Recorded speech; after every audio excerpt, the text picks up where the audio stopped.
Bonsoir, les informations. Ronnie Govinden est le nouveau juge en chef. Il a prêté serment à State House ce matin en présence du président Wavell Ramkalawan, du vice-président Ahmed Afif, du président de la Cour suprême, du dirigeant de l'opposition à l'Assemblée nationale, des membres de l'autorité des nominations constitutionnelles, des membres de l'appareil judiciaire ainsi que les membres de la famille de M. Govinden. Le nouveau juge en chef dit que son travail se concentrera sur 4 points principaux, y compris de surveiller ce que fait le gouvernement. La secrétaire générale du Commonwealth, Patricia Scotland, a adressé un message d'appréciation et de remerciement à l'ancien président Danny Forth pour son leadership exemplaire pendant les 4 dernières années. Madame Scotland a remercié l'ancien président Forth pour son soutien à l'avancement des travaux, des valeurs et des principes du Commonwealth tout au long de son mandat. Elle a déclaré que les Seychelles ont été un partenaire fiable dans les efforts collectifs pour promouvoir le développement durable et la démocratie au sein de la famille du Commonwealth.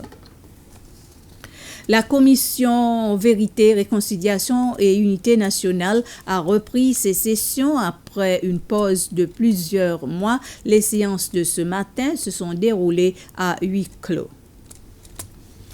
Avant les séances publiques, la présidente de la commission, Gabrielle McIntyre, a déclaré que même si son mandat est d'attendre des allégations de violation des droits de l'homme de 1977 à 1993, la commission a décidé que si un rapport parvient à son bureau avec des preuves suffisantes liées au coup d'État de 1977, elle envisagera d'écouter l'affaire, peu importe la date de l'incident. Et le vice-président de la commission, Michael Green, dit que la commission travaille actuellement avec un groupe d'auteurs de violation des droits humains qui veulent participer au processus d'amnistie. La commission de vérité, réconciliation et unité nationale avait suspendu ses séances publiques à la fin du mois de juillet et ses séances privées en septembre pour céder la place aux préparatifs de l'élection présidentielle et du scrutin de l'Assemblée nationale. Cette commission prévoit d'entendre 14 cas durant ces 2 prochaines semaines. Il s'agit des séances privées et publiques qui seront les dernières pour cette année. Les coupes budgétaires et le manque de main-d'œuvre sont quelques-uns des défis auxquels est confrontée l'Agence des entreprises SA. La ministre de l'Investissement, de l'Entrepreneuriat et de l'Industrie, Devika Vidot, a été informée de ces questions lors d'une visite de familiarisation à l'agence ce matin.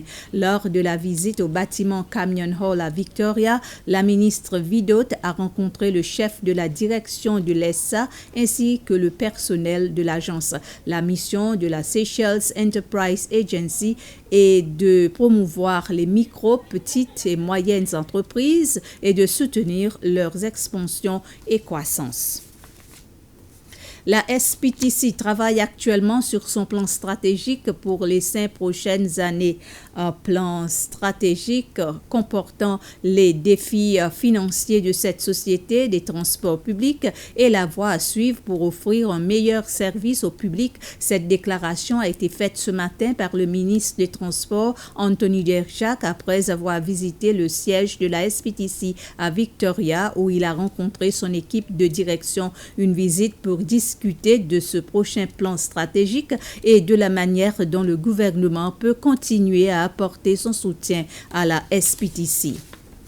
Air Seychelles a repris ses vols hier vers Johannesburg en Afrique du Sud. Au cours de ce mois de novembre, Air Seychelles s'envolera vers l'Afrique du Sud les samedis et en décembre, il prévoit d'étendre ses vols pour inclure les mardis, vendredis ainsi que le samedi. Merci de votre attention et bonsoir.